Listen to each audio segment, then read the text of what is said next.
Hello. Hello.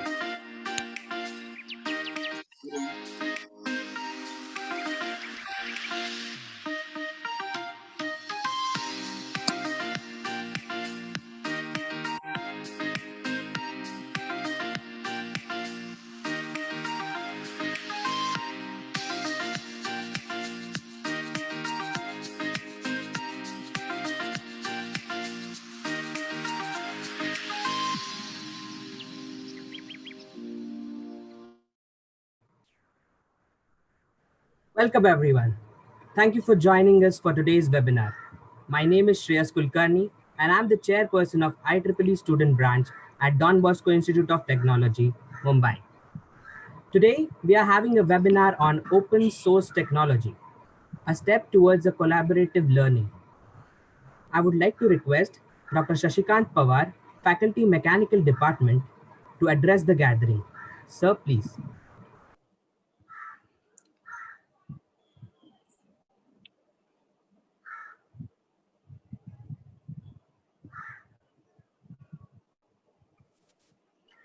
Shashikant, please unmute your. Yeah. So good evening and welcome all to today's webinar on open source technology, a step towards collaborative learning. Today's experts, one of the experts we have is Professor Tayyabali. He's assistant professor in the Department of Information Technology, DBIT. He has received masters from IEEE Nagpur and he has been in teaching last 12 years. His research area is GIS technologies for water resource management. And he has been working on various open source technologies in the domain of web programming, Android, cloud, and various servers. He works in promoting open source technologies in education, and he is member of the Indian Linux User Group, Bombay. He has also co-authored a textbook on information technology for the 11th and 12th standard for the Maharashtra State Board of Education, which we know as Bal Bharati. Our second expert is Professor Nilesh Gaute. He is also from the Information Technology Department of Don Bosco Institute of Technology. He has received his master's in computer science from IIT Nagpur, and his research interests are in the software development. He has worked on various software applications and also has designed and developed backend for some commercial applications also. He is the coordinator for Smart India Hackathon activities at the DBIT, and he's the convener for website committee of DBIT. He has also co-authored the book Information Technology, which is the textbook for the 11th and 12th standards. He has been part of the awareness and training in open source technology in a school in Mumbai, and he is a member of the Mumbai chapter of Computer Society of India. Today's moderator is Professor Prasad Padalkar, and he's the head of the Information Technology Department at DBIT. He's a Yellow Belt Six Sigma certified auditor, and he is a practicing lead auditor for quality management and information security management systems. He has more than 12 years of experience in consulting and auditing domain, and he is in academics for more than 18 years. Some of his key projects in consulting and auditing domain are he has been consultant for data analytics company to establish lean ISMS using technical controls. He has been a team lead for L3 data center for establishing the key processes in ISMS. He was involved in training of ICT managers of UNICEF of SAARC countries at Regional Office of South Asia, Nepal. And he has been consultant for security printing press for implementing ITSM and ISMS. With this panel, I'm sure that we are immensely going to get benefited by the discussions in today's webinar. So I hand over the session to the panelists. Yes, sir. Thank you, sir. Just a little request before we get started. If you have any questions during the presentation, please type them into the chat box of your Zoom or WhatsApp control panel. I'll bring them up at the end of the presentation during the Q&A round. Now, without any further ado, we will turn our time over to our speakers.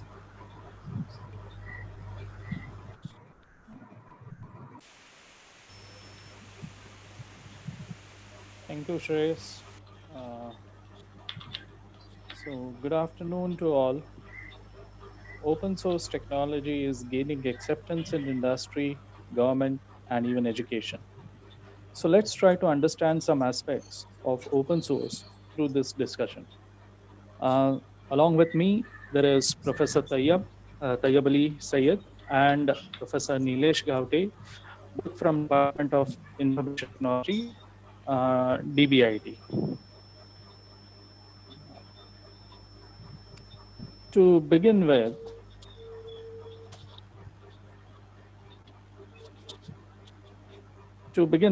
let me briefly introduce you to open source in a layman's terminology.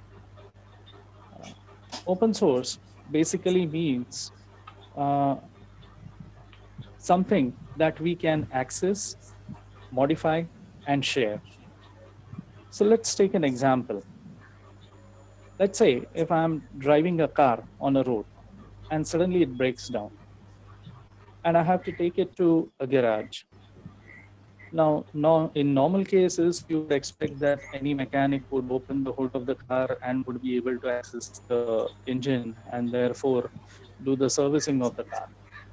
But let's say if the vendor has sealed the hood and has locked the hood, and the key to unlock this hood is available only with the vendor, which means that in case if my car breakdowns, I need the vendor's help. I need the vendor's help to open that hood.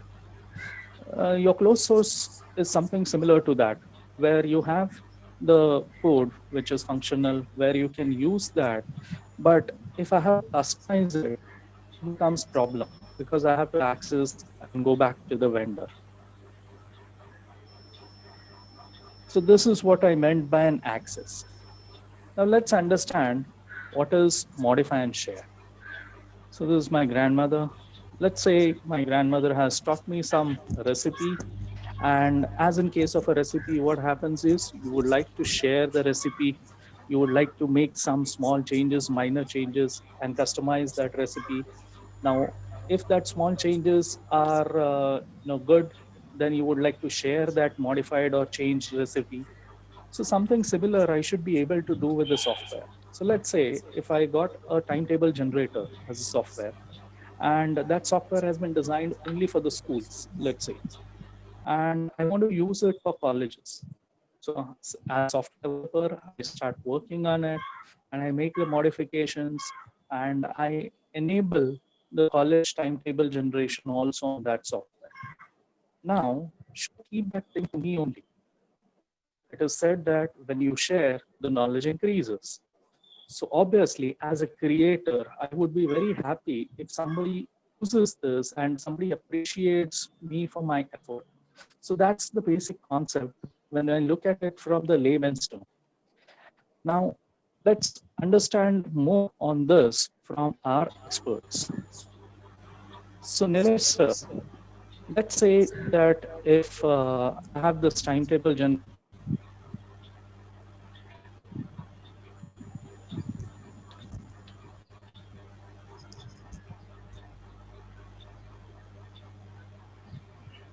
Hello. Hello. Yeah, Nilesh sir, I was asking a question to you.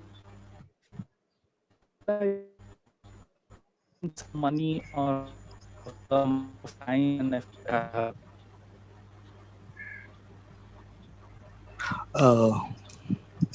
Nilesh sir? Yes, sir. Yes, sir. Yes, of course, you can charge for the effort that you have put for the development of a software. Normally, the free term in free software and open source software is considered as a free of cost, but it should not be considered as a free of cost, but it is a freedom that has been given by the open source community and the Free Software Foundation. So, the free softwares, I can say. So basically, if you have put in efforts, if you have put in time, then yes, obviously you can charge. But only condition over here is you should make that copy of source code, the copy of software available to all the users. So there has to be no binding for on the user of your application. I would like to. Uh, hmm. Hello. So basically, it's a freedom. It's a free of cost. So basically, I would like to ask one question over here. Basically, we have already all of us must be coming across this particular problem.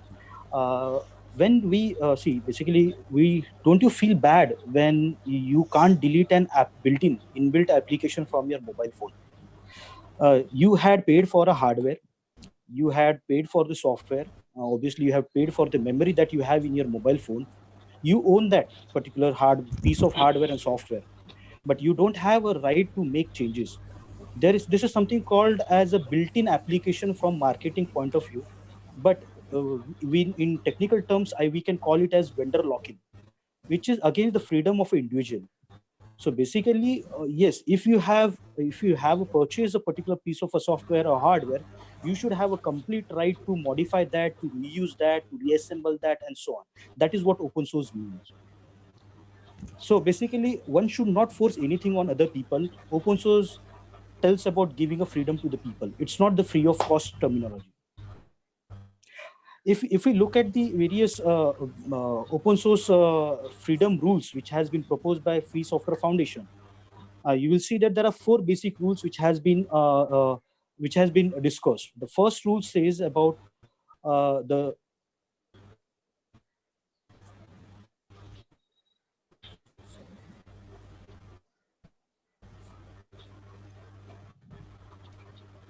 the first rule says about the execution of a program. So basically, if you have any open source program, you should have a complete freedom to run the application.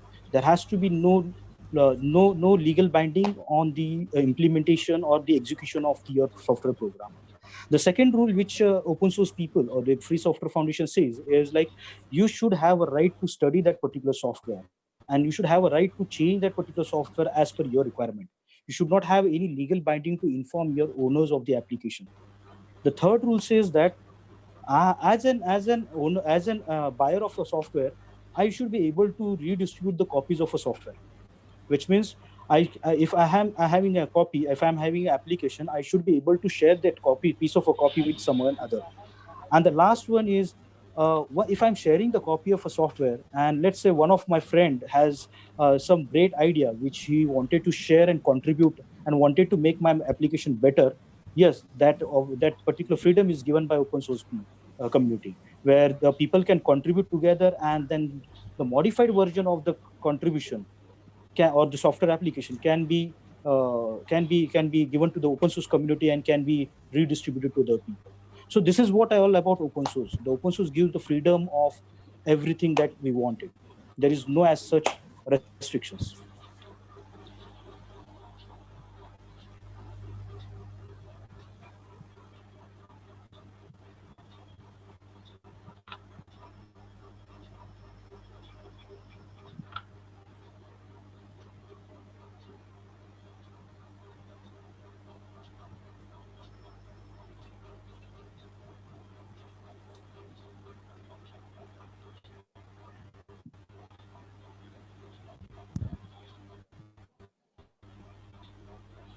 Okay.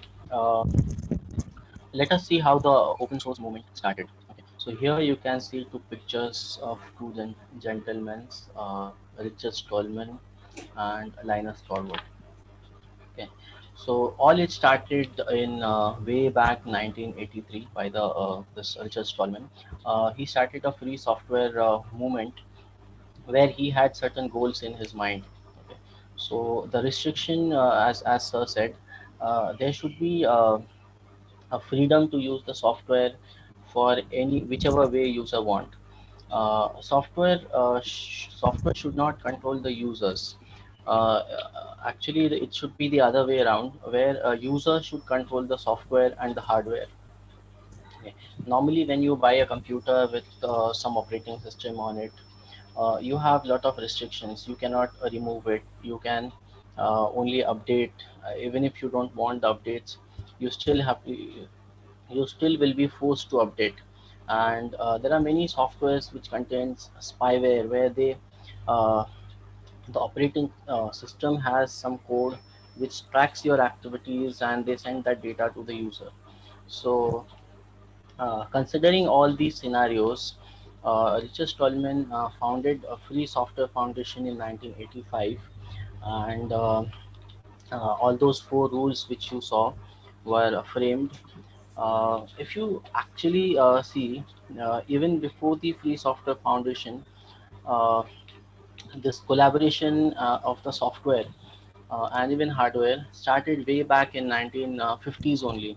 So it was 1950s when the IT and the computer science, the software concepts started taking off.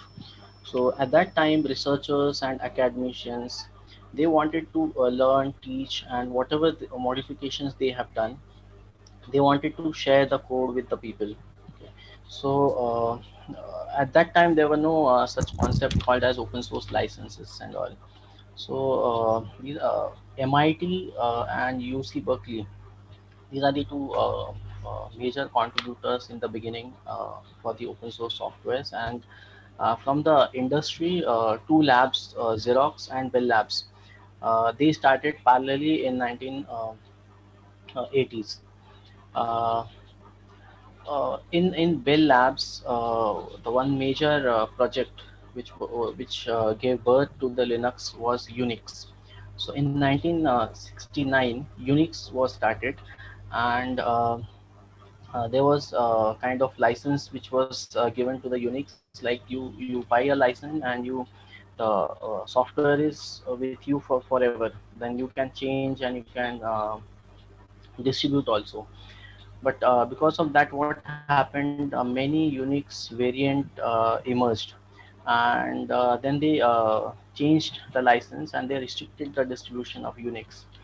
And because of this, there were many other softwares which came into the picture, like Linus Torvald designed Linux operating system, and he wrote a famous email on the Usenet. And then Linux came into the picture. And once the Linux got released, there is one more major software which was released in 1982, that was GNU project. So this GNU project was started by Richard Stallman only. And after GNU project started, there was TeX, that is latex, which we know as of today. That project was started. And uh, then finally Debian software which came into the picture in 1982. By the way, Debian is the kind of mother or father of all these major Linux distributions. So Tayyab sir, Yeah, I would yeah, like sir. to ask you one question. Like there are many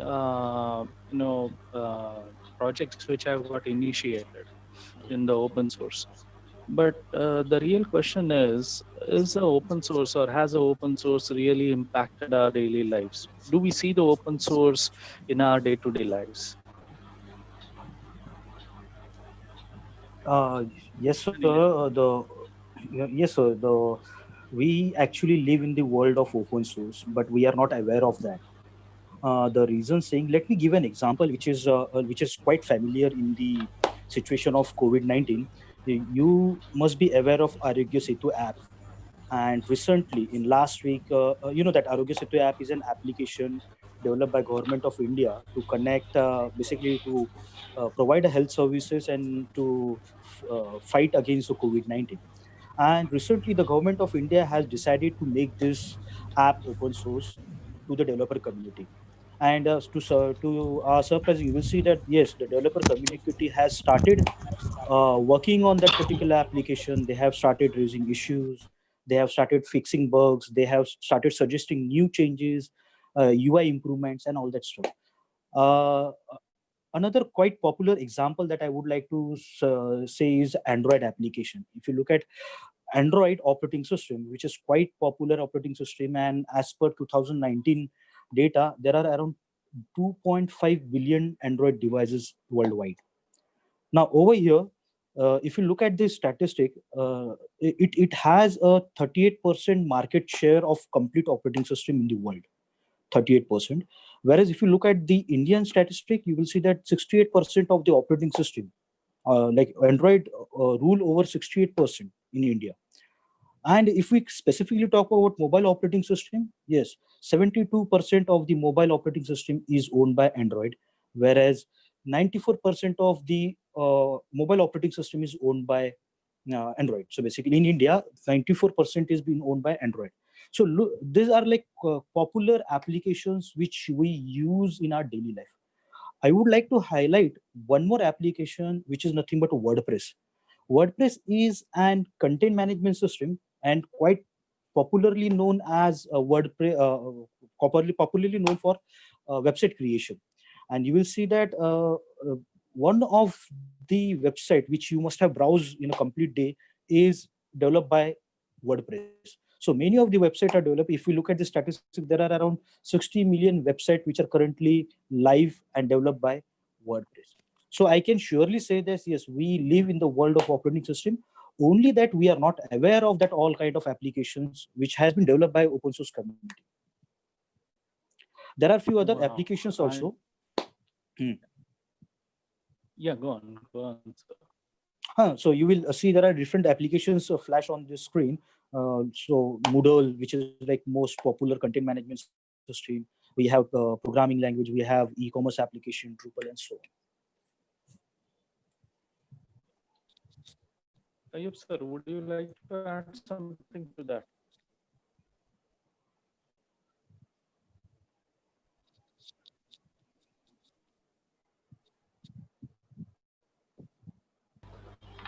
As you can see, there is a Linux on the Linux logo on the slide. I would like to say Linux is used in the backend. Most of the people don't know what is Linux, but if you see out of top 25 websites in the world which are hosted on any kind of server, only 2 are not using Linux. Otherwise, top worlds like 96 or 90, more than 90%, millions of servers run on Linux. The 90% of the cloud infrastructure which empowers your backend data which you save, upload on your mobile phone, which sits on the cloud, that is built on Linux platform. And there are a lot of games which are now available on the popular Steam engine, which is popularly known for gaming applications. So there are 5,000 plus very excellent kind of games are available nowadays. So yes, Linux is there in the backend strongly, like 90% of the servers. Yeah, so I mean, what we see is open source is almost everywhere. Only thing is that we are probably not aware of it. So Yes. Nilesh sir, open source is almost everywhere, and of course, then it needs to be also in education. So can you just tell me something about the role of open source in education? Yeah, yes, sir. So basically, there is one powerful quote by Free Software Foundation, Richard Stallman. They say schools should teach their student to be citizen of a strong, capable, independent, and free society. And as an institute, we should encourage these values in the student: the sharing value, the social responsibility value, the independence value, the learning value, the saving value, and the quality of work value. So I would like to take one point. So first is sharing. The sharing value is something important and should be set by an example. There has to be sharing of knowledge. There has to be sharing of experience that they gain through education. There has to be a sharing of technology, and there has to be a sharing of tools, which has been developed by the students and the open source community. So whenever you develop something, you develop a new technology, new tool, or you gain some new knowledge, the first thing that we should inculcate is we should have an ability to share with others. In open source community, the copying of code is encouraged with a proper citation and reference to the author or the owner of a work, owner of a software. Why it is encouraged is because you should learn through that software, and you should develop upon that particular software, and you should contribute back the modified version of the developed software. So let's say I have some software, as you said, a timetable generator for a school. If I get it from someone who has developed a timetable generation software, I would like to add a modification as per my requirement into it. And again, I'm going to give back that same software to the people in the community. Or basically, I would say I would share my knowledge to the other. So that is nothing but a sharing value that has to be inculcated into students. And that's the reason where open source comes into picture, where they promote sharing of knowledge. Second point is social responsibility. As we all are aware, digital technology is transforming our society rapidly, and school colleges have an influence on the future of a society. So we as an educator should not give a piece of software or hardware to the students where the piece of software or hardware cannot be studied or cannot be modified or cannot be opened up. So it is our responsibility that we do not teach them something which already has a limitation given by the owner of a software. So it is our responsibility that we should try to teach them or try to give them something which is easy to access, easy to modify, easy to share with the people. Uh, Now, third point is something called the independence. Now, wow, who doesn't love independence? As a student of 21st century, we should be prepared for something called as a VUCA world. This is a terminology which I have been listening from our principal, ma'am. And let me tell you something about VUCA terminology in terms of technology. Now, where VUCA terminology we stand for volatility. It means the technology has been changing rapidly. There has been a lot of changes in small period of time. Let me give you an example. If you have purchased a mobile phone 2 years ago, now that mobile phone is outdated in terms of technology. You will see that higher version of softwares, higher versions of hardware are available for now. So in a short period of time, the particular technology is becoming outdated. So one should be adapt to this volatility. Uncertainty. The second term of VUCA is U, which stands for uncertainty. The uncertainty, let me tell you one thing. I remember in 2008 when Android operating system was launched, it was said that this particular technology, this particular programming language will live for next 25 years. It will rule the world of mobile devices. But then Google itself has launched a new technology called Kotlin, new framework called Kotlin, to which is supposed to replace Android in near future, which means the world has become so uncertain that you should be able to adapt to all this uncertainty. Talking about the complexity, yes, nowadays the software development has become so popular that we forget our boundaries. We try to develop a software which should be acceptable by the complete world. Talk about any application, talk about Instagram, Facebook, WhatsApp, or you talk about Zoom app, or you talk about any other. The software development itself has become so complex programming now. If you want to target the complete world, now the increased complexity can be easily reduced by sharing your knowledge and by gaining knowledge from the open source community. And the last term is ambiguity. uh, right now we have a lot of softwares for same purpose. So if I want to achieve something, I will get 10 thousands of softwares available on Android Play Store or on the internet. The biggest question is which one is right one, which one is the best one. So this ambiguity can be cleared only when you are aware of different softwares available in the market. And here comes the open source, which provides a lot of alternatives to you so that you can select the best. I would like to give one example of the for the my target audience. Let's imagine a scenario where a student of standard 11th or 12th wanted to work on some project, and let's say the student have decided to work on saving power consumption at his or her farmhouse. As a student, the students start exploring various ideas. And one such great idea is to convert your home appliances to use solar energy. So as a beginner, you know very few basic steps to go ahead. So what is the best step? You Google it out and you find out what are the alternatives and how you can go ahead with your project. But realizing that there are so many things to learn, so many things to explore, you got stuck. Now here there are two approaches with you. The first approach is independent research, and second approach is collaborative research. What is independent research? You spend all of your time, you spend much of your time in solving your questions by googling or reading out some article or through some of the resources available with you. What is collaborative research? There is a best way, that is nothing but a collaborative research. As the moment you have an idea, you start discussing with this idea with your teacher, with your friends. Maybe you give visit to nearby 2 3 solar panel vendors. You discuss with your electrician. This is nothing but sharing of a knowledge, sharing of ideas with others, and trying to get some insight into your project. Now, initially you will share your ideas or share your problems, but later on, when you are expert, you are capable to share your solution too. So while sharing this, you will come across various products available in the market. And as a student, you have an independency.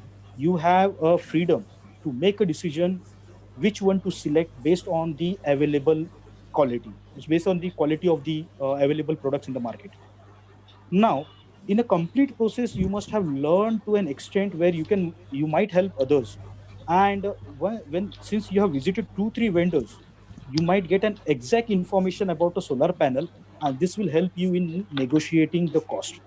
Now, looking at this particular scenario, where as a student, even you can go ahead with sharing your knowledge, look, taking a decisions, learning new things by sharing, saving on money, looking at the quality product, this all things are made possible because of open source culture that we should cultivate in the education domain. Well, Nilesh sir, to sum it up, it's Hmm. more about learning how to collaborate. Yeah. Uh, so the whole idea of the open source is that it is learning how to collaborate. So Yes, Tayyab sir. sir, I would like to know your views on this. Yes. So as Nilesh sir said, students are supposed to taught how to share the knowledge. If somebody writes a code, and if he shares on internet, on GitHub or on GitLab, so sharing needs daring. First of all, you cannot share a dirty code. Okay, you cannot share a code which is like half cooked. It's not working.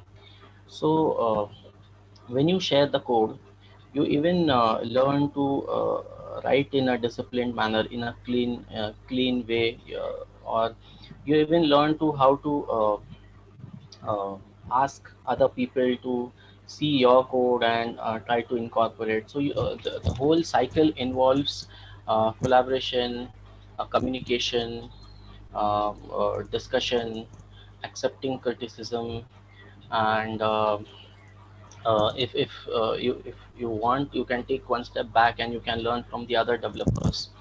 So that way, it's very helpful for the students to contribute and at least start exploring open source softwares.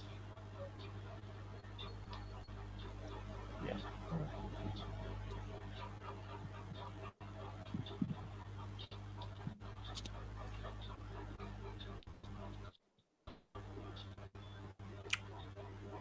Okay.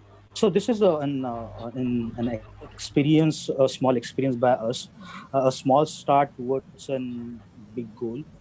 Uh, we and our team from our Indian Linux group has visited St. Mary High School at Haikala, and the reason to visit this school was the Father Jude, the principal over there, had invited us to discuss the issue related to computers in the school. And during the discussion, we realized that the critical issue was the licensing cost of a proprietary software. which was very high and burdening the operational cost of the school.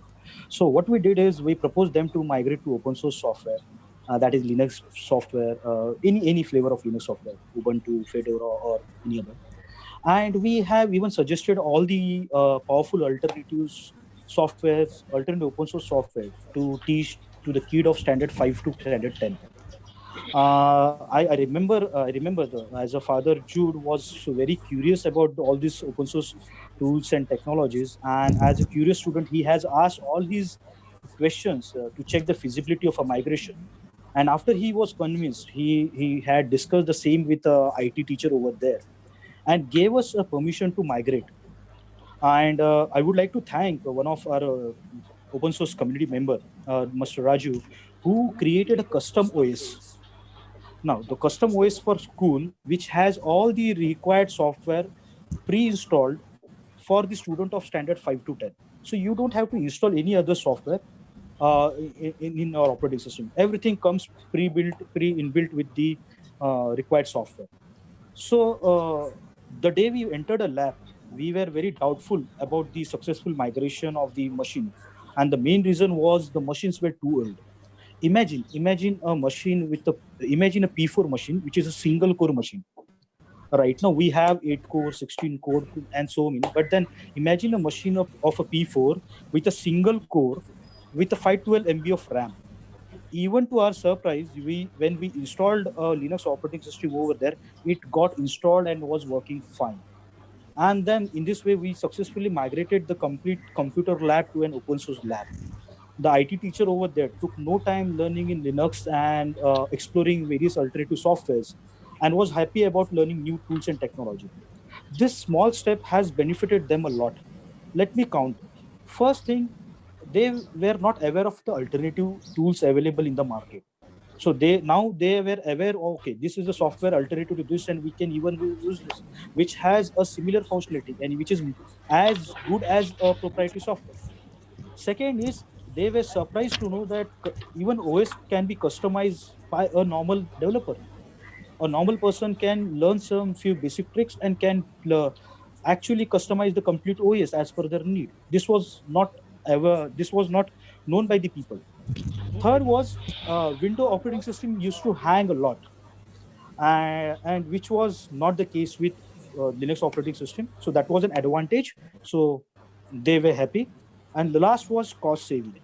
They have they have saved a lot of money in the licensing fees of proprietary software and the antivirus software. This cost has led to the purchase of a new computer and upgradation of its infrastructure. So you will see that it was like it was a complete process where we proposed the alternative solutions to them. They had a discussion, then we went to the lab and we had a migration. You will see that we had a lot of volunteers. Just giving one call to the open source community, we had 12 to 15 people coming in to help migrating the complete open source software or the complete lab. So this was the small step by we people in migration of a proprietary software based lab to a open source lab.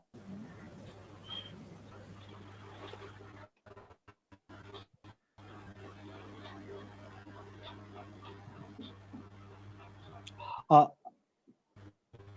I think Yeah.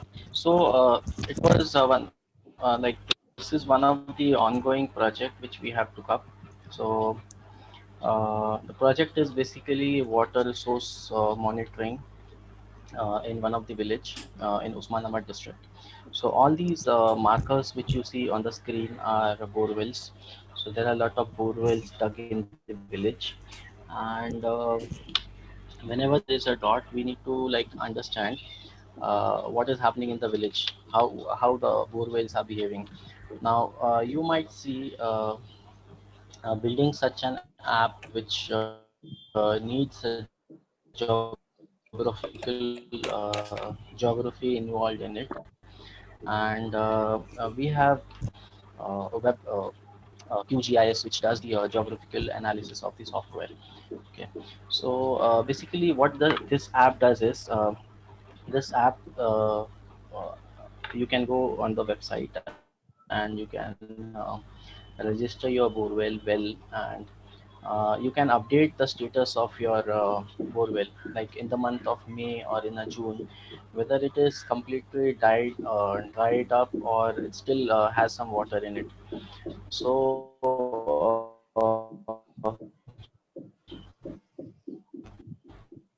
if you do the crowdsourcing, that is again a sharing of the knowledge from the pattern appearing on the screen, and where you come to know what are the areas where you need to give more focus.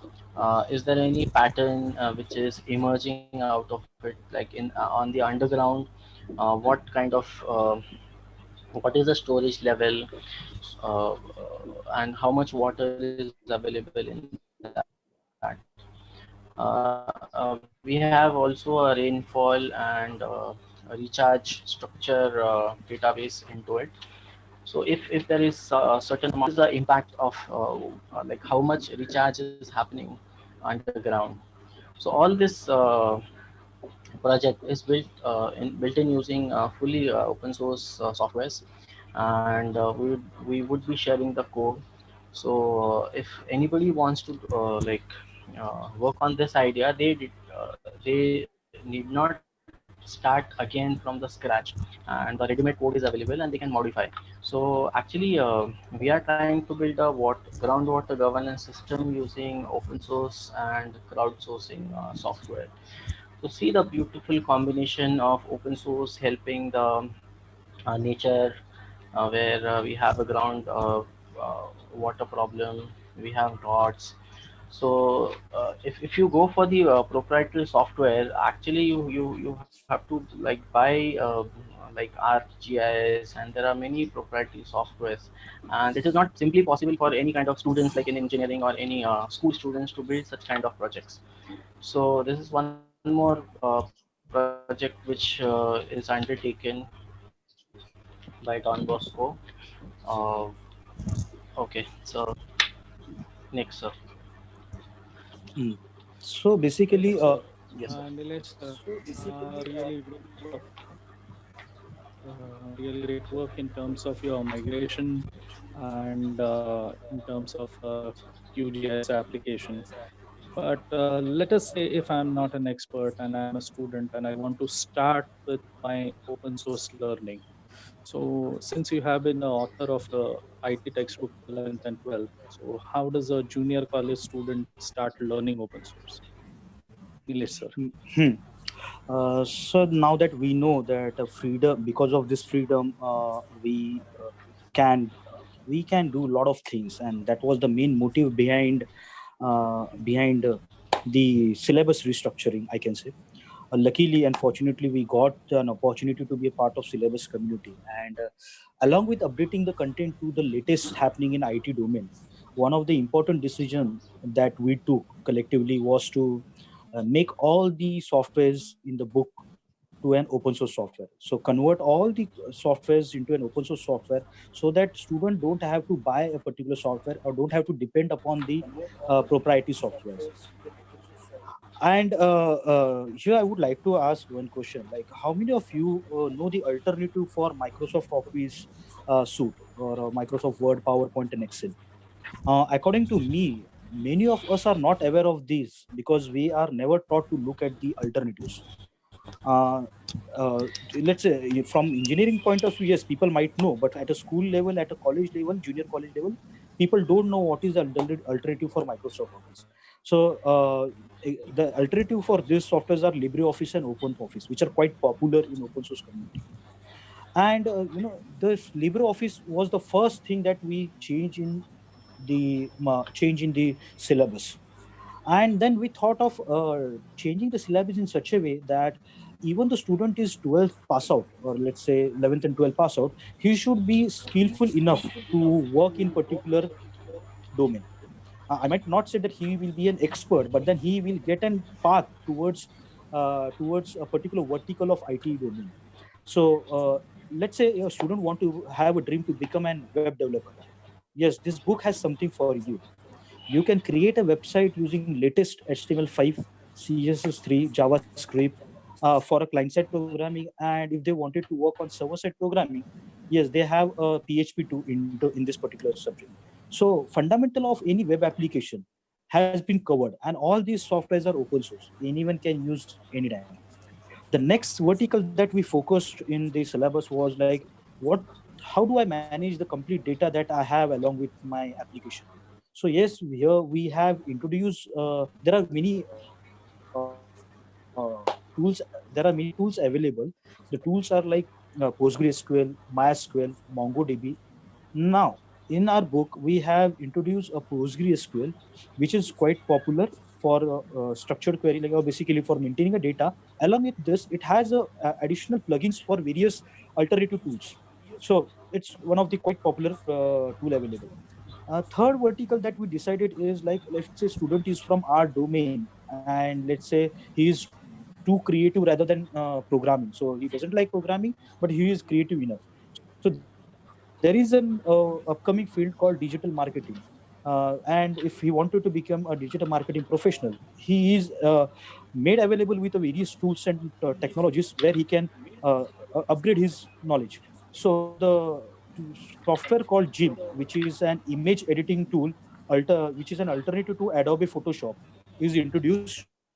Second is Audacity tool, which is audio editing tool, or I can say audio manipulation tool. And third is video editing tool, which is a Kadin Live. So basically, we have image editing tools, we have audio editing tools, we have video editing tools. All these three tools will help you to generate a content required for the digital marketing. So these are like few vertical domains that we have thought. I think Tayyab sir would be giving more insight on the other verticals that we have in this book. Yeah. So in the last slide, you saw web technologies, database, and content creation tools. Okay. So now let's see tools which are used to manage accounting.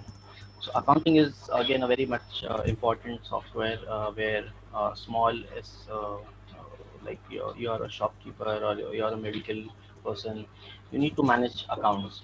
So we have introduced GNU Khata as an open source accounting web-based, cloud-based software which you can install on your computer full free of cost, and it has all those features like you have in other softwares. You can generate the reports, you can access it on your mobile phone, and it's much better and advanced version of the accounting package which is available. Okay. Next we have search engine optimization. So this world is like it's a digital world. Here, everywhere you need social marketing, media, and where you need to have an advertisement on Instagram, Facebook. So we have introduced some analytics tools which are open source and as well as Google Analytics. So where students can know how their advertisements or how their websites are performing on the internet.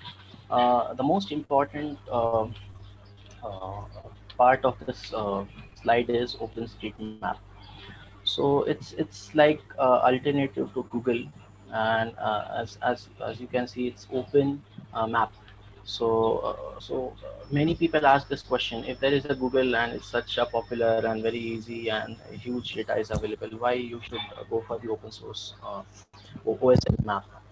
So my argument for this is when you contribute to Google Map or any other proprietary map, you're giving them the data, but you're not receiving anything other than just a simple plain application view. When you contribute in OpenStreetMap data, uh, the data is available for the research for any GIS people or any government or any individual. So what kind of research you can do? Let's say on OSM, if I have mapped all schools in my area, so using some GIS open source softwares, I can just write a query which will tell me how many schools are there in 10 kilometers.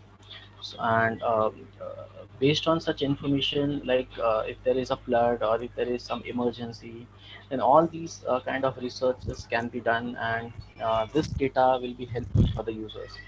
Actually, you can't download a Google map entirely on your computer, but it is possible in OpenStreetMap to actually download entire world and each street, the highway, and every marker which is pointed on the earth.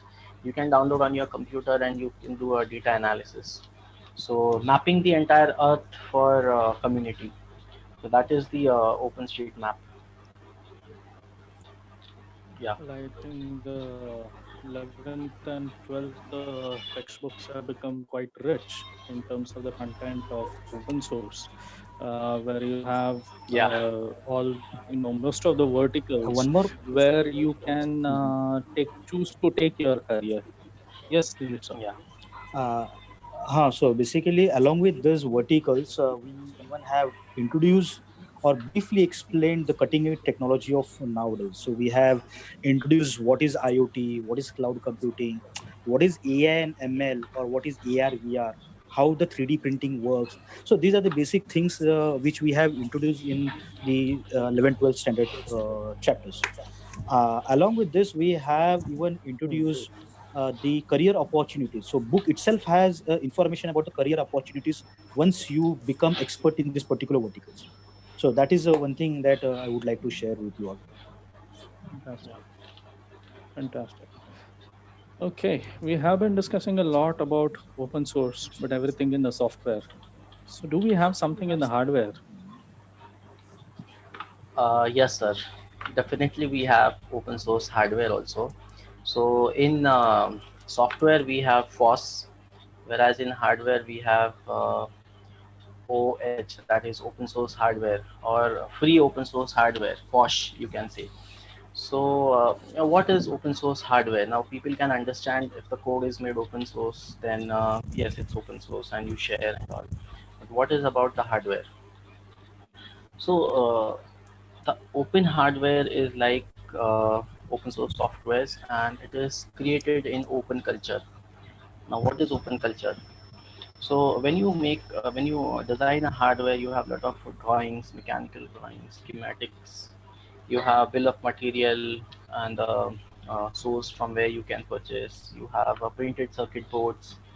If you are designing anything from 3D printing, then you may have a code which is written, and if you execute that code, the object will be created out of that code.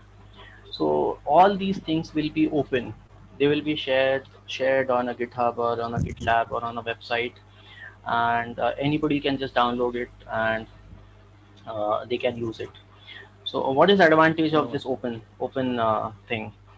If it's open, it means any hardware manufacturer can just get it, and they can make it. So like there are two popular examples of open source hardware, like Raspberry Pi and Android, many Arduino, sorry, Raspberry Pi and Arduino.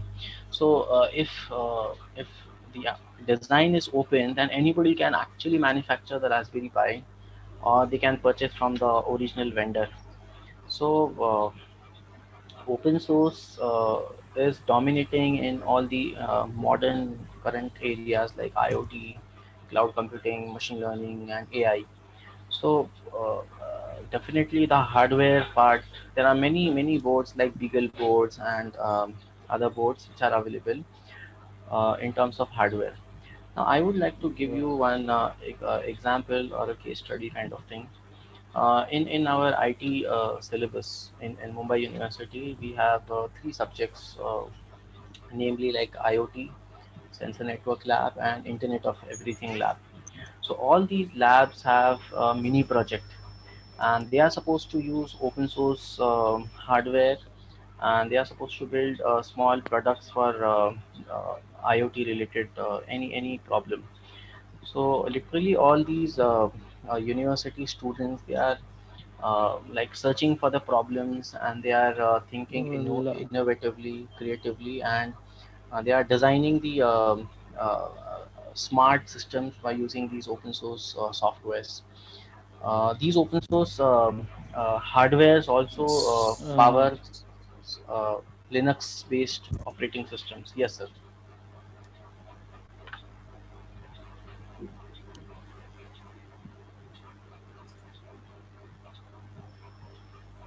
Yes, sir.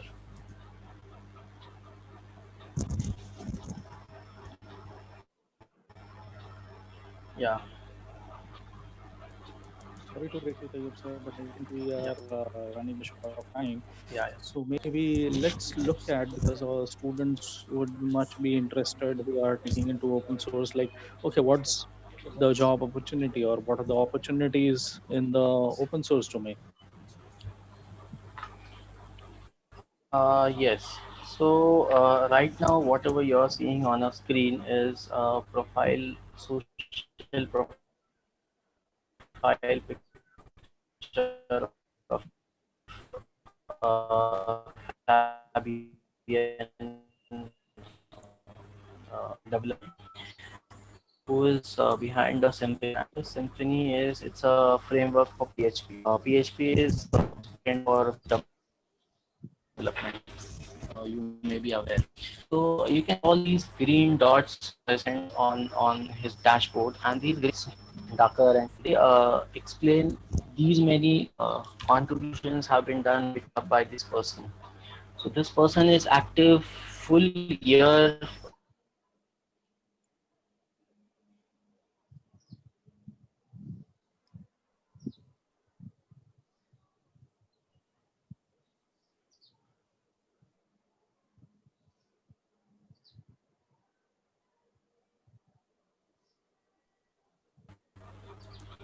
Yeah, shall we continue?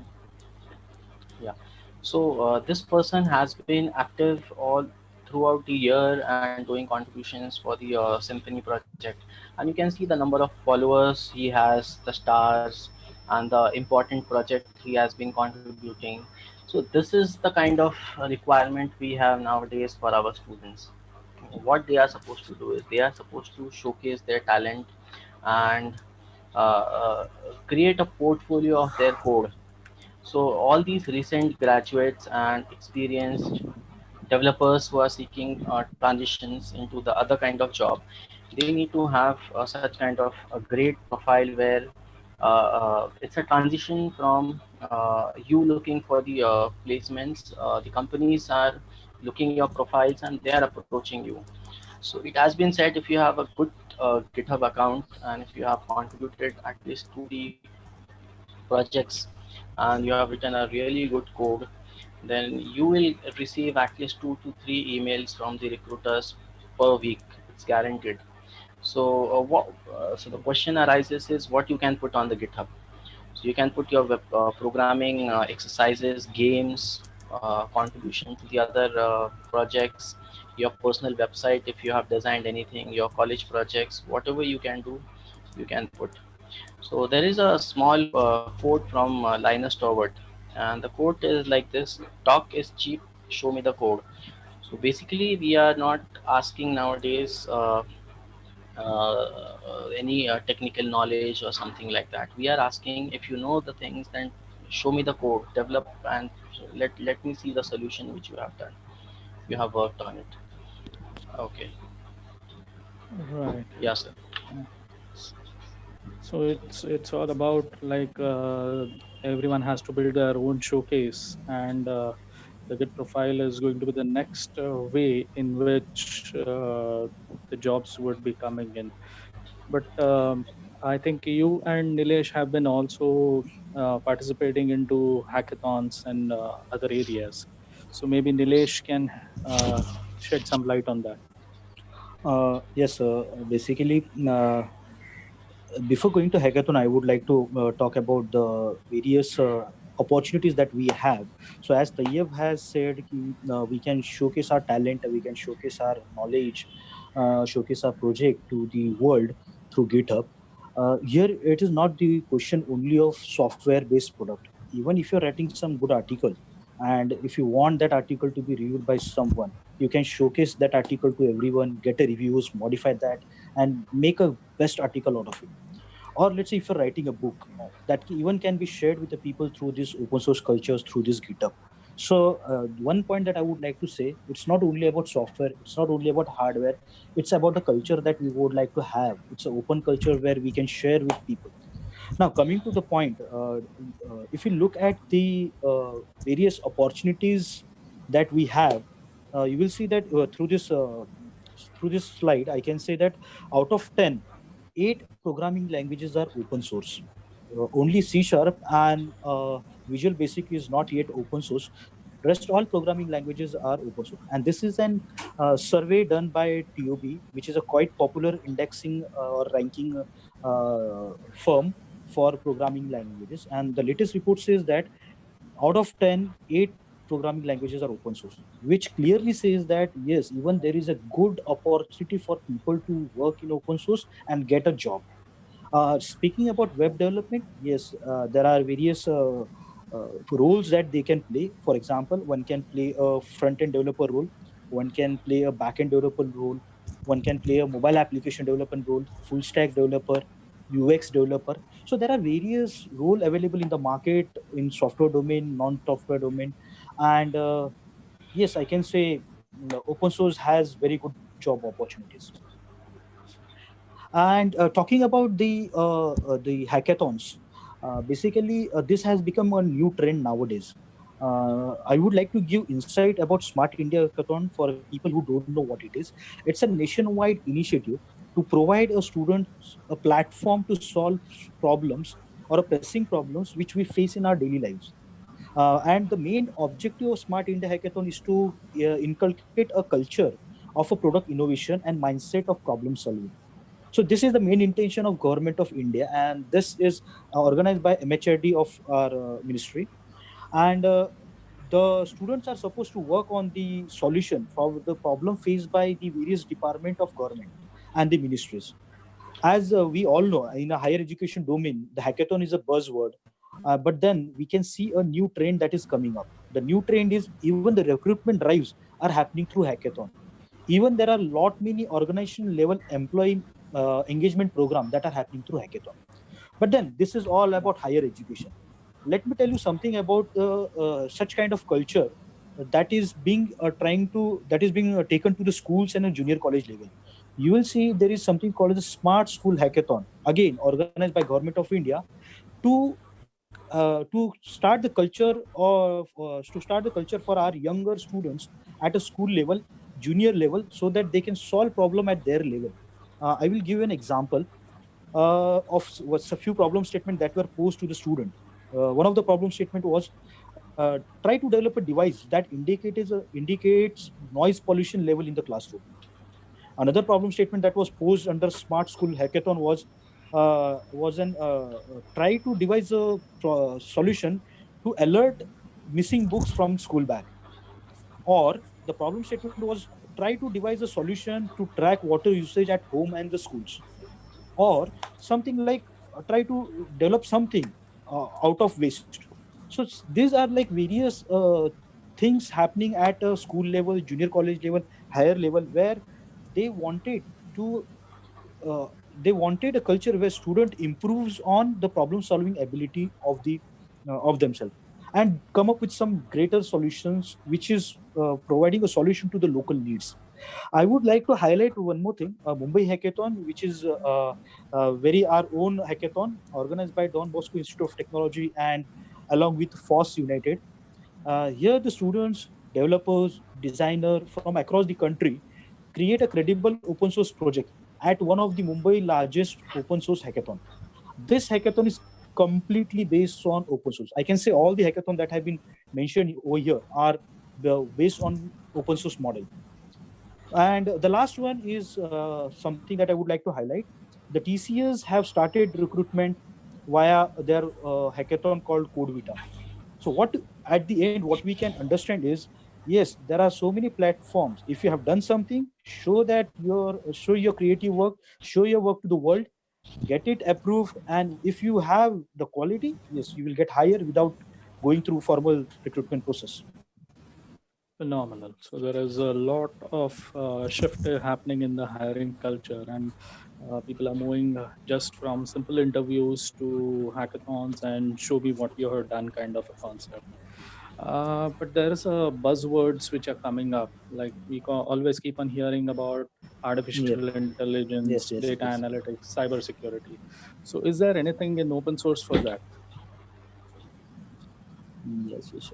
So if you look at the programming language, the index, you will see that the Python was gaining more popularity. Even Java is quite popular among the developers. But specifically, if you're talking about artificial intelligence, machine learning, data analytics, you will see this language, Python, Java, R programming language, or I can say Node.js, JavaScript-based languages, are quite popular for AI development. And also, they have thousands of libraries available to ensure that your application is developed faster. And day by day, the number of packages are increasing. So you can pick up any programming language out of this to work on the cutting edge technologies. Perhaps, sir, would you like to add something to that? Yeah, I would like to. Yeah. So in a cyber security world, I have heard many a times students asking me, sir, do you have Kali Linux? And if you ask them what is Kali Linux, why Kali Linux, why Kali Linux, who is the Kali Linux is featured. But the fun part is they don't know that it's a Linux. They know only the Kali Linux, but it's a Linux, and it's a Linux distribution which is specially targeted towards security people like penetration testers, hackers, and people who would like to check security things.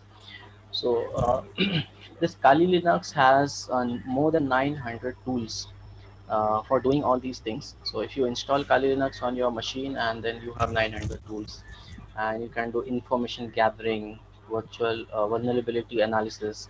So if you want to find out what is there on the other computer, so you will find hundreds of tools which will help you to gather the information. Similarly, if you want to check weakness of the another system, if you want to do wireless attacks, web server attacks, if you want to do some forensic analysis, like what happened to the computer, can I recover the data, stress testing, if you want to do, if you want to like generate a huge amount of traffic onto a server, then all these are the ethically you are supposed to use all these tools ethically.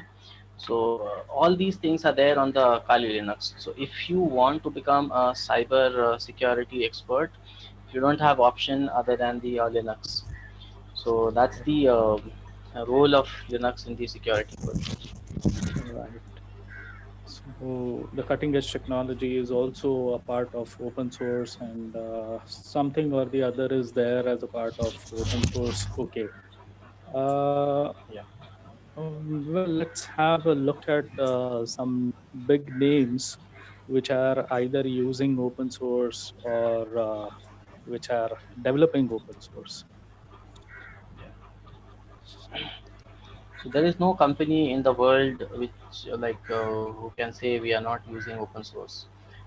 Every company like some way or the other, like they are using open source for at least for email system, or for their blog, or managing their servers or cloud. So you can see the quite like big names here: Twitter and Red Hat, Oracle, Google, Facebook, Yeah, certainly, because all these. Facebook, Google, Oracle happens to be the dream companies for most of the people, at least in the engineering sector. Yeah. The quite popular Yeah, Twitter definitely. is open source software. Spotify, the Yeah, music Twitter app has is been built on open source. the Yeah. Spotify, the music listening app is built on open source model. Right, right. So maybe you can tell us something on the different uh, open source that can be used as a school level. So maybe Nilesh, you can Okay. tell us something. So there are various softwares available for various tools. Only thing is we are not aware of these available softwares in the market. Uh, I would like to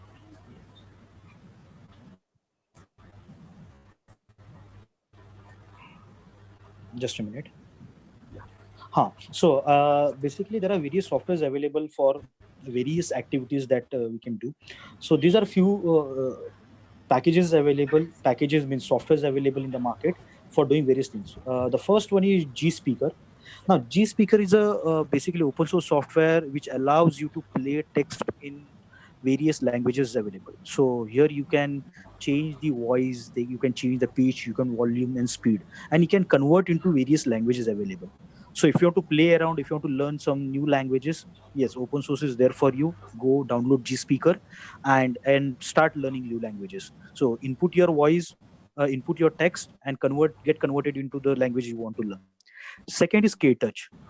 Basically, if you want to become a programmer, not only programmer nowadays, even if you want to become a computer literate, everyone need to have a basic minimum speed of 30 words per minute or 40 words per minute to do any kind of task on the computer. And this K-Touch is an application where you can learn typing speed. You can simulate your typing speed. You can check your errors and learn. The third software available is Scratch. It's an graphical programming block-based language where you can create your own storyboard, you can create games, you can create animation by a graphical user interface. So very important to build your logic. The next software available here is PH8. It's a free science and math simulation software. And it includes various concepts of physics, chemistry, biology, math, earth science, etc. So if you are interested into science and if you are a student of 11th, 12th, I would urge people to go and look into this particular software and explore the world.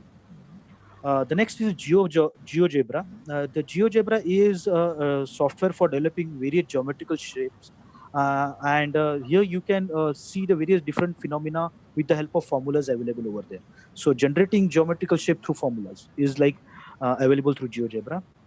There is some software called Calcium, which help you to find out the facts behind the scientific name of an element, basically the chemical elements, I can say, physical elements over here. And there is another software which is called Gemical, which help you to prepare models of molecules. So see, there are various kind of softwares available. Can someone please change the next slide?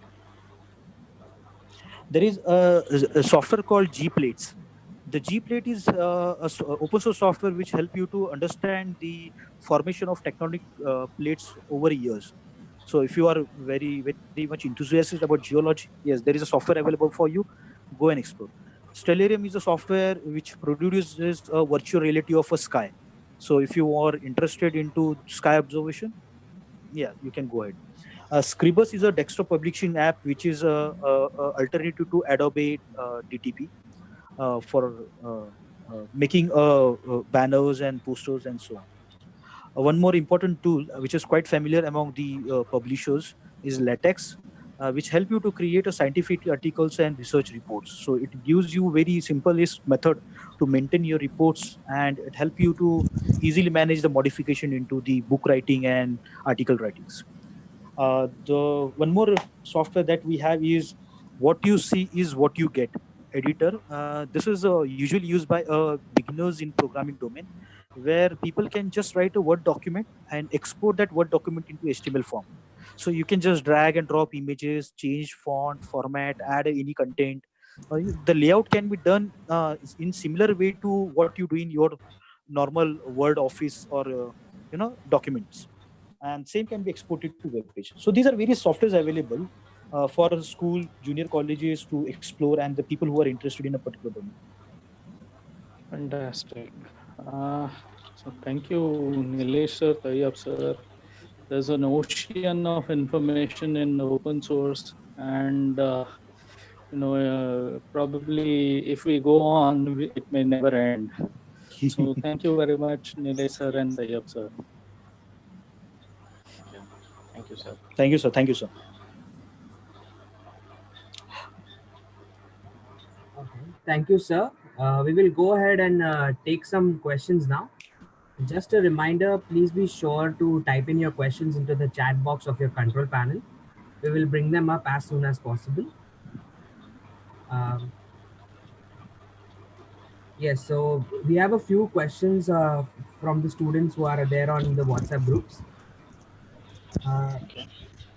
With the current situation, with the current focus on nation on creating an Atmanirbhar India, what kind of steps can we take to bring together local developers to create softwares that compete against the foreign countries?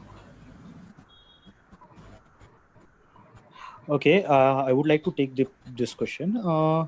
See, under So, Atmanirbhar Abhiyan, I Yeah. can say, one can start projecting or start developing an applications which are alternative to the existing application, though they are proprietary software or open source software, doesn't matter. If you want to make an application, look at the various alternative softwares available in open source domain, learn through that softwares, take help of the friends in a particular domain. So if the software is developed in particular language, you connect with the people of that particular language, and the first and the foremost thing that you should do is create a repository on a GitHub. You will have lot many people joining you in your application development. The people over here are very enthusiastic. The moment they see something of importance, they will contribute in the way they can. So maybe some people might actually contribute to the development. Some people might contribute to the suggestion. Some people might contribute by criticizing your application. Some people might contribute by fixing. In this way, one or you will start on the journey of developing a very great application. yeah, I would like to add to this. So, sir focused on developing application side. I will focus on the entrepreneurship side.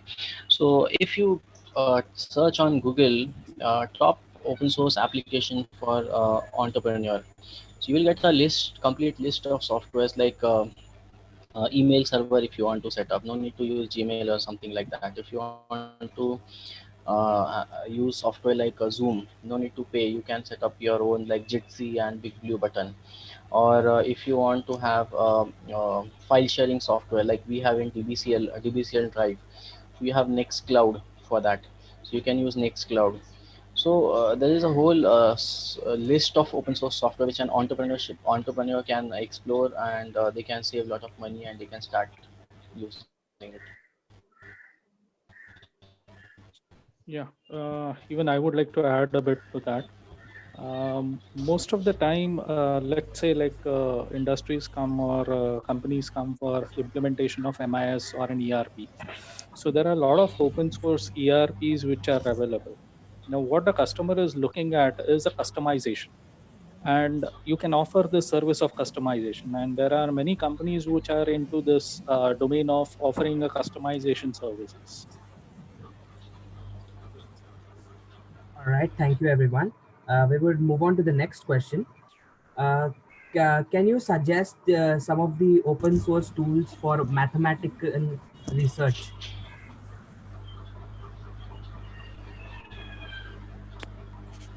I think Prasad sir can have. Yeah. Mathematic research, then I mean, again, it depends. At a school level, probably your Scilab would be sufficient enough. But if you're going for a high-end research and if you want a real close version to the MATLAB, then Octave, GNU Octave is an open source which has good enough packages for automation as well as signal processing and things like that. Thank you, sir. Is there any other way in which open source softwares can, generate revenue for certain people?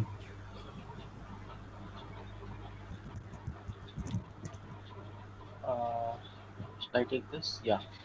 So see, open source. People always ask this question: if I make my code open source, then how do I earn? So see, common people, they don't know the programming and coding. When you have a huge application and if you give them, they will definitely need customization. So customization, installation, bug fixing, or maintenance, or maintaining a server for them. So all these things can be done by a software expert or a company who makes the software. Obviously, if you ask me, if I hire a programmer and if I ask him to work on some open source software which I am using, so he will have limited knowledge other than the one who has already who is the originator or developer. So if you are the you have developed any kind of open source software, people will come to you for the customization and the cloud hosting and all. So this way you can earn a lot of money. And the best way is, if the project is really good and people want that project not to die, then they ask to do the crowdsourcing like Wikipedia does. You get the donation, you get a sponsor, and they sponsor your project, and then you keep working on the project. Yeah, there is one more answer for that. If you're into a system administration domain, then there are a lot of applications, open source applications, which can help you in the remote management of the servers. In fact, that is what is being used now. Most of the system administrators are at home and they are remotely managing the servers. So there's a huge business where the server farms in US and Europe are managed from India. So if there's someone who gets into a remote infrastructure management for IT, there's a big business. All right, thank you. We have one question related to the open sources. Since people have, why is our country not moving on with the open source technologies? And when people know that open source technologies or softwares can do the same things as the paid software, why do people still buy the paid softwares? I would like to add few things over here. The first and the foremost thing about open source not being popular is the awareness. People, so basically, when I buy a laptop, I know that window is inbuilt over there. So I don't have to think of any alternatives. We are not encouraged to think of alternative. The moment you start looking at alternatives, which is very cheap and quality wise equally good, you will find open source plays an important role in the complete market. So awareness is one of the important factor about open source. People are not aware. Second thing is, people think that you don't have a right support by an open source community. But to our experience and to a large experience, you will see that the moment you have any open source project for a right cause, and the open source community pitch in to for development and for suggestion and all that. So only point over here is they are not united through some organization. These are the people who are spread across continents, across countries, and they provide you with all the necessary help. So these are the two important factors, and I think Tayyab sir or Prasad sir can add any point. Yeah, I think, see, if you ask me, say 5 years ago or 10 years ago, moving on to open source was a bit of a challenge. But now, if you ask me, open source is as simple to learn, as good as a proprietary software. There was a time when GUI was missing in most of the open source. Now the GUIs are available. So the picture is changing. And what Nilesh sir said is quite right. It is all about awareness.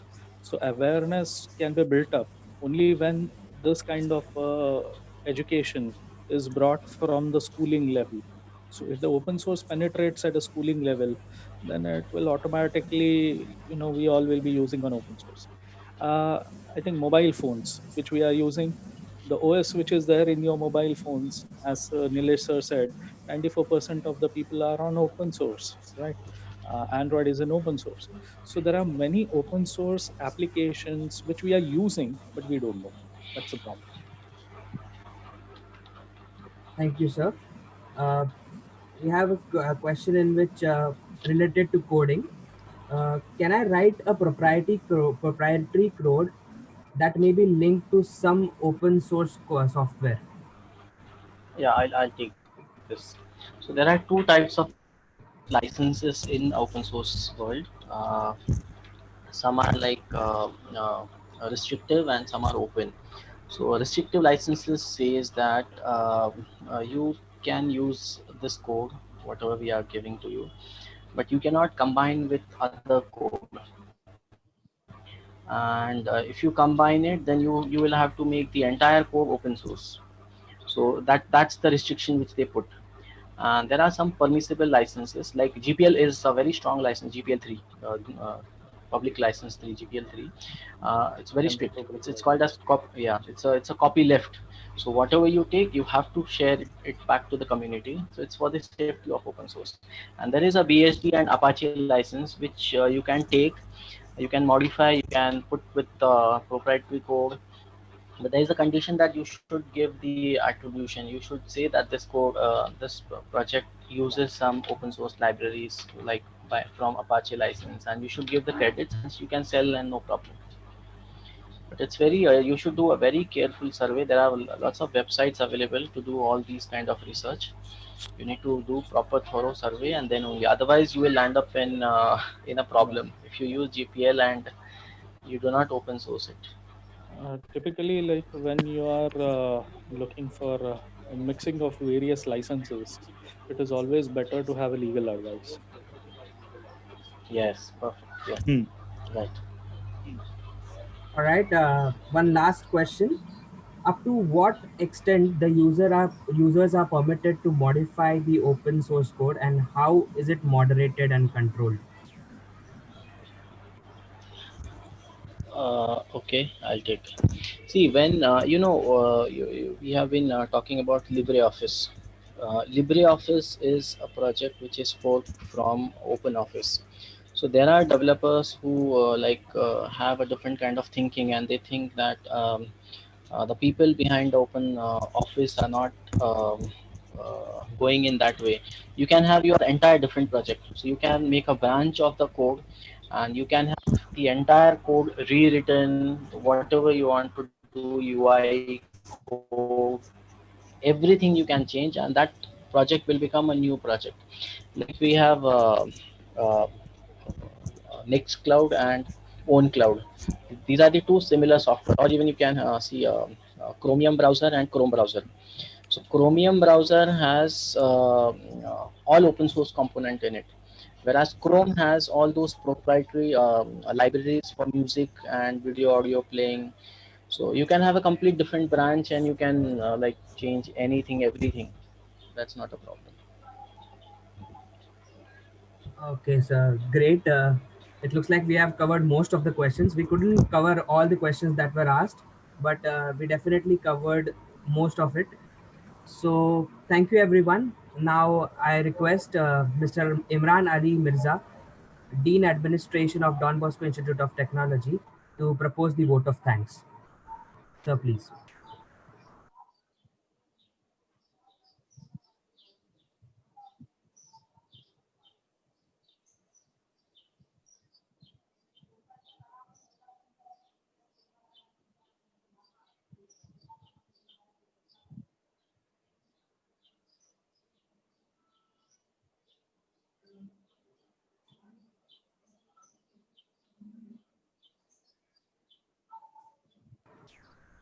Hello. Hello. Yes, sir. You are live, sir. Yeah. On behalf of Don Bosco Institute of Technology, I thank Professor Prasad, Tayyab, Nilesh, and the heads of the departments and the deans and the principal for putting forward such a fantastic program on open source technologies and collaboration. Open source is a culture and a movement. It's a democratic way of writing software. DBIT has pioneered to build an ecosystem, and I appreciate the value of DBIT's collective experience, talent, and insight in this specialty area. The guidance that you have provided on the webinar for reinforcing open source culture during this severely distressed economic times was a spot on with what the world is advising. I thank Professor Nilesh for sharing the values, social responsibility, independence, and the concept of VUCA world. Prasad for collaboration and alternatives that you have suggested, and Tayyab for marketing yourself and for job opportunities and sharing the 2 case studies on migration of softwares and the groundwater management. I would also like to thank the student team for hosting this webinar. Last but not the least, the management of Don Bosco Institute of Technology, Rector Director Father Colbert, Executive Director Father Mario, and the advisor Dr. S. Krishnamurthy, who is a pioneer principal and a strong advocate of open source. He is an invisible hand. Dr. Prasanna Nambia for motivating us to create this kind of a culture. I would also like to thank the competent team of tech wizards in the server room, especially the then system administrator, Mr. Gunashekar, the current system admin, Mr. Deepak Bilare, Mangesh, Sunil, and the team for the proactive approach in fostering quality in education and adopting open source culture. Thank you, one and all. Thanks so much. Thank you, sir. That's it for today, guys. We appreciate you all for being here. A feedback form will be circulated on the WhatsApp groups, so kindly fill it as soon as possible. To be updated about the upcoming webinars and event, please follow us on Instagram at IEEE-DBIT and IETE-DBIT. Thanks again for joining us. This is Shreyas Kulkarni along with IEEE-DBIT and IETE-DBIT signing off. We will see you next time. Thank you. Thank you.